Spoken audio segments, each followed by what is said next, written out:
amici ed amiche di TVBN. Oggi vi trovate in piedi perché il quadro che presenterò oggi non merita, insomma, che io stia in piedi per raccontare questo quadro.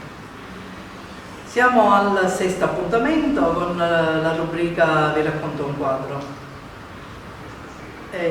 Chiaramente io sono nella Galleria d'Arte Lollo di Rosario di Trapani, che si trova in via Marsala 133. Io amo dire che la galleria è un luogo di incontri, quindi di accoglienza a tutti gli artisti e in ogni caso anche chi è appassionato d'arte. Qua realizziamo mostre, convegni, presentazioni di libri e quant'altro, ma questo per chi è di Trapani già mi conosce. L'opera che io oggi ho selezionato, che volevo parlarvi di questo lavoro, è un'opera fatta su 2 livelli. Quindi che succede? Il quadro principale è nella parte centrale ed è inserito in una sorta di pannello che è retrostante, però fa parte sempre dell'opera stessa, quindi diventa un tutt'uno.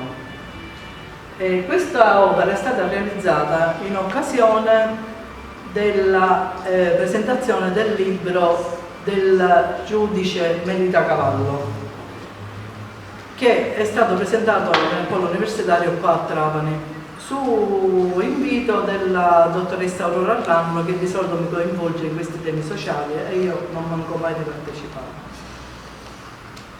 Allora, volevo dire che parliamo dei materiali che ho utilizzato, sono dei colori acrilici, poi nella lavorazione ho utilizzato spatole e molti interventi li ho fatti addirittura con le mie mani, proprio per sentire la forza di questo quadro. Il colore che ho utilizzato è quasi il colore predominante, il viola, con sfumature più scure o più chiare che ne accrescono comunque lo spirito della violenza che vuole essere lettura di questo quadro. Il titolo infatti è Violenza. Il viola da che cosa nasce? Nasce dall'unione fra il rosso e il blu. Il rosso nel nostro immaginario è il colore del sangue, quindi di qualcosa di terribile.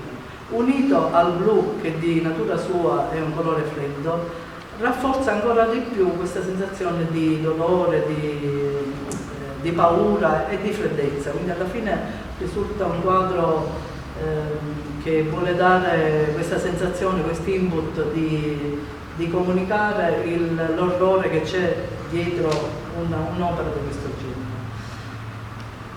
La composizione abbiamo una figura centrale dove la donna ci comunica un'esperienza appena vissuta, quindi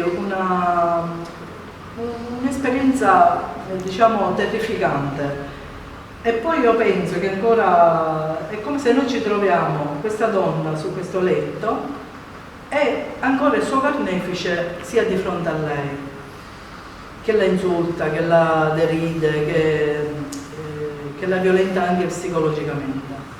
Una cosa che anche ho immaginato ma non ho messo nell'opera è il fatto che immagino che ci siano anche i figli, i bambini che assistono a questa situazione. Quindi questo fa accrescere ancora di più l'orrore di un'opera che andiamo a presentare oggi.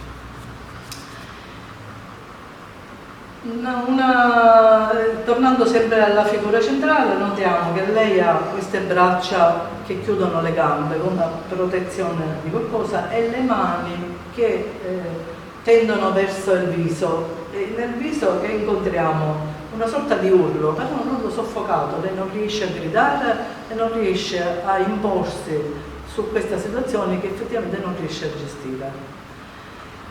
Quindi che cosa succede? Che l'urlo non esce, quindi è ancora più agghiacciante il silenzio che sentiamo. All'angolo invece a sinistra abbiamo questi specchi che hanno una doppia valenza. Intanto lo specchio per me ha il significato di riflessione, appunto, e quindi è come se io metto il carnefice di questa donna in relazione con lo specchio per vedere se stessa.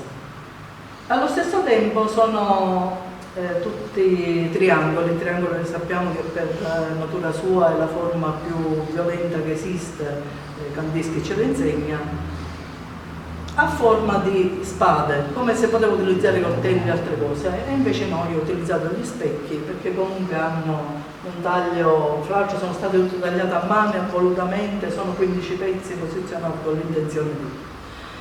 Quindi concludo dicendo che comunque l'artista ha il dovere di esprimere il proprio sentire con i mezzi che ha, quindi che sono i pennelli, che sono le idee, che la composizione di un'opera.